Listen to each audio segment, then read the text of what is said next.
Il y a une minute, la rumeur a commencé à se répandre dans la nature sauvage du Montana que quelque chose d'horrible avait été trouvé au plus profond de la grange de Rich Lewis.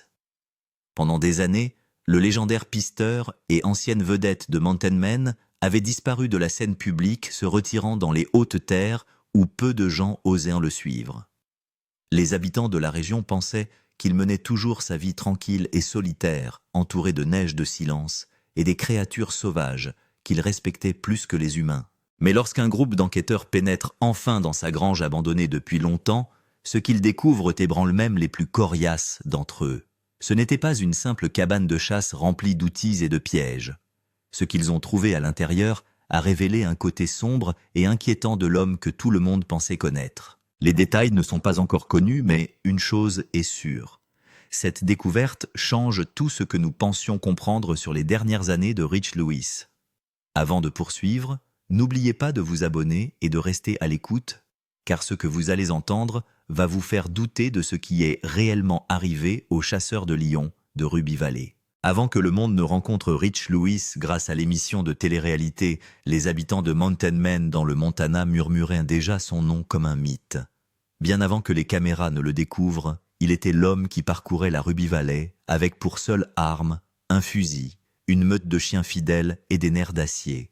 Rich ne se contentait pas de survivre, il s'épanouissait comme peu de gens peuvent le faire. Il a construit sa propre cabane, a traqué les prédateurs qui ont décimé le bétail des éleveurs, et a souvent passé des mois sans voir un autre être humain. Pour lui, la nature sauvage n'était pas un danger, c'était sa maison. Il avait un profond respect pour la brutalité et l'équilibre de la nature, estimant que chaque créature avait sa place. Les gens le décrivaient comme un homme calme mais imposant, un homme dont les yeux semblaient voir des choses que les autres ne pouvaient pas voir. Lorsque les Mountain Men ont fait appel à lui, ils n'ont pas trouvé une star de la télévision en quête de célébrité. Ils ont trouvé une âme de montagnard brute et indomptée. Ses apparitions dans l'émission ont rapidement fait de lui le favori des fans. Les téléspectateurs admiraient son calme sous pression et son approche intrépide des prédateurs. Mais après quelques saisons, Rich a disparu de l'écran sans crier gare. Il a tout simplement disparu. Les fans ont supposé qu'il s'était lassé des projecteurs. Ceux qui le connaissaient le mieux ont toutefois remarqué des changements subtils avant son départ. Ses amis se souviennent qu'il parlait moins de chasse que de choses qui ne devraient pas être là. L'un d'eux s'est même souvenu qu'il avait trouvé des traces trop larges et trop profondes pour appartenir à un lion de montagne. Par la suite, il s'est tenu à l'écart, s'aventurant plus loin dans la nature et venant rarement en ville pour se ravitailler. Puis vint le silence. Personne ne l'a vu pendant des mois. Le courrier s'entasse devant le petit bureau de poste. Ses anciens compagnons de chasse ont cessé d'avoir des nouvelles de lui. Au début, les gens ont mis cela sur le compte de son isolement habituel. Rich a toujours été un solitaire, mais ses voisins les plus proches ont fini par s'inquiéter. L'homme qui avait autrefois traqué les tueurs de bétail et les prédateurs dans les collines est désormais celui que personne ne peut trouver. Alors que l'hiver s'installe dans Ruby Valley, les montagnes engloutissent tout dans un silence blanc. Tout comme Rich Lewis. Pendant des mois, personne n'a entendu parler de lui. L'homme qui traquait les prédateurs dans les blizzards semble avoir disparu sans laisser de traces. Tout a commencé avec un chauffeur-livreur qui a remarqué quelque chose d'étrange. La boîte aux lettres de Rich déborde de lettres non ouvertes, certaines datant de plusieurs semaines. Lorsqu'un voisin est allé le voir, ses chiens étaient introuvables, leur niche étant vide et recouverte de neige. Sa cabane semblait intacte, les fenêtres étaient givrées et une fine couche de poussière recouvrait le porche. À l'intérieur, la pile de bois de chauffage était pleine le poêle froid et une casserole reposait encore sur le comptoir comme s'il était sorti en plein repas et n'était jamais revenu. Ce même voisin mal à l'aise l'a signalé au shérif du comté. Quelques jours plus tard, des adjoints et des gardes forestiers passaient au peigne fin la nature sauvage, guidés par les mêmes techniques de pistage que celles que Rich leur avait enseignées. Mais aucune piste ne s'éloignait de la propriété. Seulement de vieilles empreintes balayées par le vent qui disparaissaient au-delà de la grange. Son camion était garé près de la remise, les clés encore accrochées au contact, les pneus à moitié enfouis dans la glace. Les équipes de recherche ont élargi leur rayon d'action, appelant son nom, vérifiant les pistes de chasse et scrutant les flancs des falaises. Rien. Même les chiens entraînés à suivre son odeur n'ont rien trouvé revenant à chaque fois au même endroit derrière la grange. Le rapport officiel l'a déclaré disparu, présumé perdu à cause de l'exposition à la nature. Pourtant, ceux qui connaissaient vraiment Rich ne croyaient pas à cette explication. On disait qu'il connaissait chaque centimètre carré de ce territoire. Il pouvait retrouver le chemin de la maison, les yeux bandés. Il s'est passé autre chose cette nuit-là. Quelque chose que la forêt a avalé tout entière. Des rumeurs commencèrent à circuler en ville. On parlait de bruits étranges dans la vallée, de grognements profonds, résonnant dans les canyons et d'éclairs de mouvement près de la limite des arbres. C'était comme si la nature elle-même ne voulait pas qu'il soit retrouvé. Des semaines après la disparition de Rich, alors que tout espoir était presque perdu, le bureau du shérif décida d'examiner de plus près sa propriété. La grange, une vieille structure en bois cachée derrière des rangées de pins et à moitié ensevelie sous la neige, avait toujours été fermée à clé. Même lorsque des amis lui ont rendu visite des années auparavant, Rich n'a jamais autorisé personne à entrer. Il disait souvent que la grange d'un homme, c'est son esprit. Certaines portes ne sont pas faites pour être ouvertes. Mais maintenant que l'homme a disparu et qu'il n'y a plus aucun signe de vie, les adjoints n'ont plus le choix. Ils coupent l'épaisse chaîne qui sécurise la porte sans se douter de ce qu'ils s'apprêtent à découvrir. Alors que les gonds s'ouvrent, en gémissant, l'odeur les frappe d'abord. Une odeur d'humidité, de terre et de pourriture. De la poussière flottait dans l'air. Le faisceau d'une lampe de poche balaie l'espace, révélant du matériel de chasse, des pièges et des outils. Mais aussi quelque chose de bien plus étrange. Le long d'un mur, des os sont suspendus à des cordes. Des centaines d'entre eux, organisés en motifs qui semblaient trop délibérés pour être le fruit du hasard. Des crânes d'élan étaient empilés dans les coins, leur bois emmêlé comme une couronne d'épines. Des peaux montées, à moitié tannées, et bouclés sur les bords, couvraient les chevrons. Et puis, il y avait les jarres. Des dizaines d'entre eux bien alignés sur des étagères, chacun rempli de parties d'animaux conservés, suspendus dans un liquide trouble. À première vue, cela ressemble à une collection macabre de trophées de chasse. Mais l'arrangement semblait presque cérémonieux, comme si chaque objet avait une raison d'être. Plus ils s'enfonçaient, plus les hommes se sentaient mal à l'aise. Chaque craquement de parquet résonnait comme un murmure. C'est alors que la lumière d'un adjoint a permis d'apercevoir quelque chose de massif au centre de la grange. Une grande caisse fermée par d'épaisses chaînes et des verrous en fer. La boîte était presque à la hauteur de la taille, sa surface étant gravée de marques que personne ne pouvait reconnaître. « Qu'est-ce qu'il cache, bon sang ?» murmure l'un d'eux. Le shérif pâle et tendu leur ordonne de reculer pendant qu'il examine les serrures. Il a fallu près de 20 minutes pour les forcer. Et lorsque le couvercle s'est enfin ouvert, tous les hommes présents dans la pièce ont reculé d'un pas. Ce qui se trouvait à l'intérieur allait transformer la disparition de Rich Louis d'un mystère en quelque chose de bien plus sombre que ce à quoi tout le monde s'attendait. Dès que le couvercle s'est ouvert, en grinçant, la grange s'est remplie d'une odeur si nauséabonde que même le shérif a eu un haut-le-cœur et a reculé en titubant. À l'intérieur de la caisse se trouvaient des couches de peau d'animaux raides et noircies, par l'âge empilées comme du parchemin. Sous eux se trouvaient des bocaux scellés à la cire, chacun contenant quelque chose de grotesque. Des griffes, des dents, des yeux flottant dans un liquide trouble, et même des morceaux de fourrure cousue avec du fil de pêche. Un adjoint murmure qu'il s'agit d'un lieu de rituel, mais le shérif le fait taire. Tout au fond de la caisse se trouve un carnet relié en cuir, enveloppé dans une toile cirée et fermé par un lacet. Le shérif hésite avant de l'ouvrir.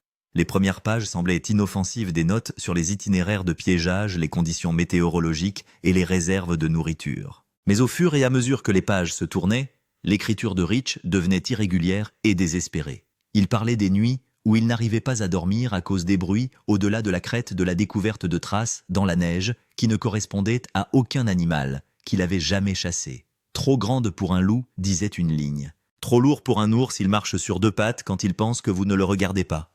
Il décrit du bétail mutilé, des carcasses vidées de leur sang et une présence qui fait hurler ses chiens jusqu'à l'aube. Plus ils avançaient dans leur lecture, plus ils étaient troublés. Rich avait documenté quelque chose qu'il ne pouvait expliquer, quelque chose qui, selon lui, le surveillait.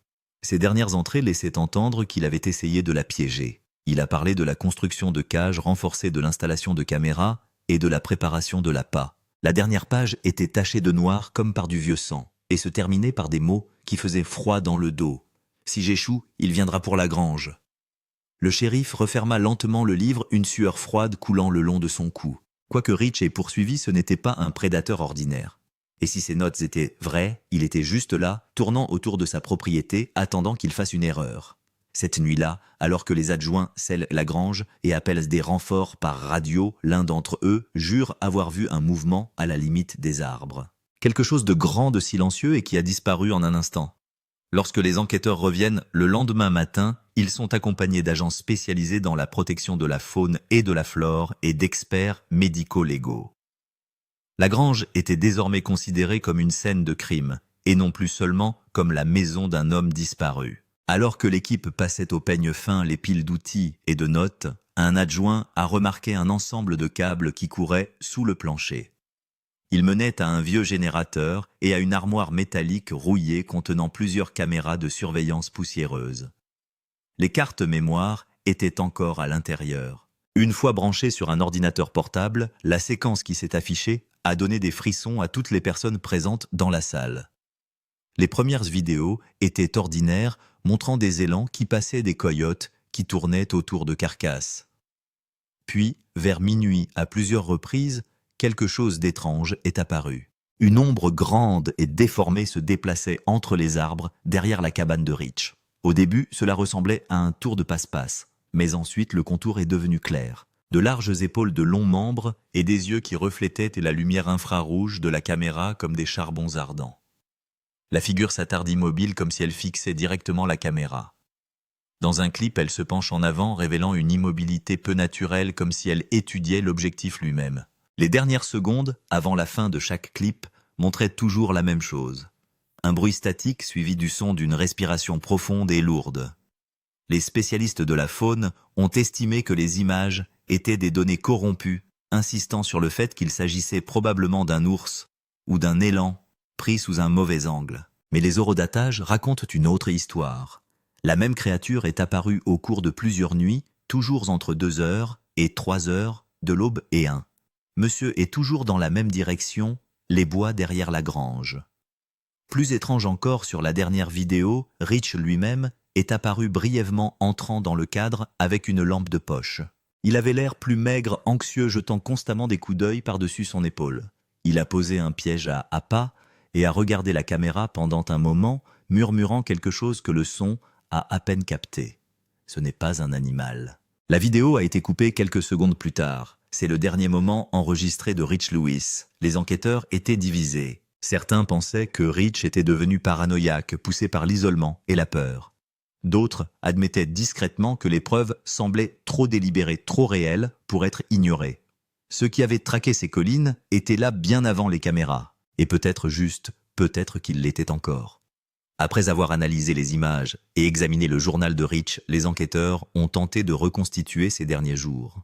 D'après les dates de ces dernières entrées, tout s'est déroulé au cours d'une seule semaine obsédante. Les premiers signes étaient minimes, des chiens qui refusent de quitter leur niche, des outils éparpillés à l'extérieur comme s'ils avaient été déposés à la hâte, et des notes griffonnées sur des bouts de papier avertissant de ne pas sortir après la tombée de la nuit. Plus tard, des voisins se sont souvenus avoir vu d'étranges lumières vaciller dans la frondaison des arbres, près de sa propriété. Des éclairs bleu pâle qui apparaissaient et disparaissaient sans bruit. La nuit précédant sa disparition, un éleveur local a affirmé avoir entendu des coups de feu résonner depuis la crête de Rich, suivis d'un long hurlement perçant que personne n'a pu identifier. À l'aube de la fumée s'éleva brièvement de la cheminée de la grange, puis plus rien. À l'intérieur de la cabane de Rich, l'équipe du shérif a trouvé de la nourriture à moitié préparée sur le comptoir. Une tasse de café refroidi et la dernière page du journal ouverte sur la table. L'écriture était frénétique, irrégulière. C'est plus proche maintenant. Les chiens ne veulent pas s'approcher de la grange. Je l'ai vu me regarder à travers les lattes. Si je ne reviens pas, que quelqu'un dise la vérité. Elle est datée de 3 jours avant sa disparition. À l'extérieur, une seule empreinte de botte a été découverte partant de la porte de la cabane en direction de la grange, mais il n'y a pas eu de retour. La neige au-delà de ce point n'était perturbée que par ce qui ressemblait à des traces de traînées faibles et circulaires qui s'étendaient vers la lisière des bois avant de s'estomper. Même les chiens qui gardaient autrefois sa propriété avaient complètement disparu. Aucune trace, aucun signe de lutte, comme si la forêt les avait engloutis. Les gardes forestiers ont fouillé les environs pendant des kilomètres sans rien trouver d'autre que d'étranges empreintes ressemblant à des griffes dans le sol gelé. Leur forme ne correspond à aucun animal connu dans le Montana. Des semaines plus tard, des randonneurs ont affirmé avoir entendu des hurlements lointains dans la vallée, un son profond et résonnant qui se propageait sur des kilomètres avant de s'estomper dans le vent froid. Certains dirent qu'il s'agissait de loups, d'autres se souvenant de l'avertissement de Rich ont dit que cela ressemblait à quelque chose d'autre, quelque chose qui n'aurait jamais dû exister dans ces montagnes. Lorsque la nouvelle de l'enquête a été rendue publique, la famille de Rich Lewis, qui était restée silencieuse pendant des années, s'est enfin manifestée pour répondre aux rumeurs croissantes. Sa femme Diane avait l'air fatiguée lorsqu'elle est apparue devant les journalistes, serrant dans ses mains une feuille de papier pliée. Sa voix tremblait lorsqu'elle a expliqué que la grange avait toujours été le lieu privé de Rich et qu'il lui avait même été interdit d'y pénétrer. Il disait que c'était plus sûr ainsi. Je pensais qu'il parlait des animaux ou des pièges, mais maintenant je n'en suis plus si sûre, se souvient-elle. Elle révéla que dans les mois précédents sa disparition, Rich était devenu distant, obsédé, même par quelque chose qu'il appelait l'observateur. Il lui avait dit que ce n'était ni un homme ni une bête, mais quelque chose entre les deux, et qu'il le suivait depuis des années. Il a dit qu'il l'avait vu l'observer depuis la limite des arbres, et qu'il n'avait plus peur de lui, dit-elle à voix basse. Leur fils Jesse est alors intervenu, et a ajouté quelque chose d'encore plus troublant. Il a admis que lorsqu'ils sont entrés pour la première fois dans la cabine, après la disparition de Rich, ils ont découvert une enveloppe scellée cachée sous une latte du plancher. La lettre à l'intérieur lui était adressée écrite dans l'écriture grossière de son père. Elle disait « Si tu lis ceci, c'est que je n'ai pas pu l'arrêter. N'entrez pas dans la grange, n'ouvrez pas la boîte, brûlez tout. » Mais les autorités avaient déjà ouvert la caisse lorsque la famille a lu la lettre. Diane a dit avoir eu froid dans le dos en entendant ce qui se trouvait à l'intérieur. Il m'a dit un jour que si la forêt se taisait, cela signifiait qu'il était proche. C'est à ce moment-là que l'on quitte tout et que l'on s'en va, a-t-elle murmuré. Elle avoua ensuite que leur famille avait connu d'étranges perturbations avant même l'émission.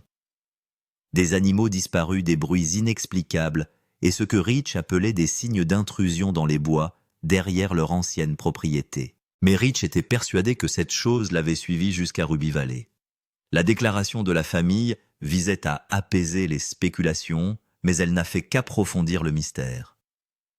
Certains habitants se sont manifestés par la suite, affirmant qu'ils avaient vu des véhicules militaires près de la propriété quelques jours avant que la grange ne soit fermée. D'autres ont insisté sur le fait que la famille avait subi des pressions pour garder le silence sur ce qu'elle avait réellement découvert. Cependant, Jesse a ensuite publié un message en ligne indiquant qu'il n'était pas intéressé par la réouverture de l'enquête. « Mon père a donné sa vie à ces montagnes », a-t-il écrit. Il n'était pas fou, il a juste vu ce que le reste d'entre nous refusait de croire. Malgré les avertissements, la grange reste intacte. Ses fenêtres ont été condamnées et ses portes enchaînées sur ordre du comté. Les habitants de la région affirment que la vallée où Rich chassait autrefois est aujourd'hui étrangement silencieuse. Pas d'oiseaux, pas de hurlements, juste le vent qui balaie les pins. De temps en temps, des randonneurs disent se sentir observés près de la propriété, décrivant une étrange lourdeur dans l'air comme si la forêt elle-même se souvenait. Pour ceux qui l'ont connu, une question résonne encore dans ces montagnes. Si Rich Lewis a vraiment découvert quelque chose qui dépasse l'entendement, de quoi est-il mort exactement pour nous protéger? Aujourd'hui encore, ce qui s'est réellement passé dans la grange de Rich Lewis reste l'un des mystères les plus effrayants de l'histoire du Montana. Le rapport officiel indique que son cas n'est pas résolu, mais cela n'a pas empêché les théories de se répandre. Certains pensent que les traces laissées par les animaux indiquent une espèce de prédateur caché, quelque chose qui n'a pas été enregistré par la science, une mutation ou un vestige d'une époque oubliée. Ils citent la taille des traces, les sons filmés et les étranges mutilations de bétail dans la Ruby Valley qui se sont poursuivies même après la disparition de Rich. Les biologistes de la faune ont tenté de l'expliquer par des cougars, des ours ou même des loups, mais aucune de ces explications ne correspond parfaitement. D'autres pensent que l'esprit de Rich s'est simplement fracturé après des années d'isolement. Ils affirment que la solitude de la vie en montagne, les hivers interminables et la pression d'être une légende locale l'ont lentement conduit à la paranoïa. Pour eux, les ossements dans la grange n'étaient pas la preuve de l'existence d'un monstre, mais le symbole d'un homme aux prises avec ses propres démons.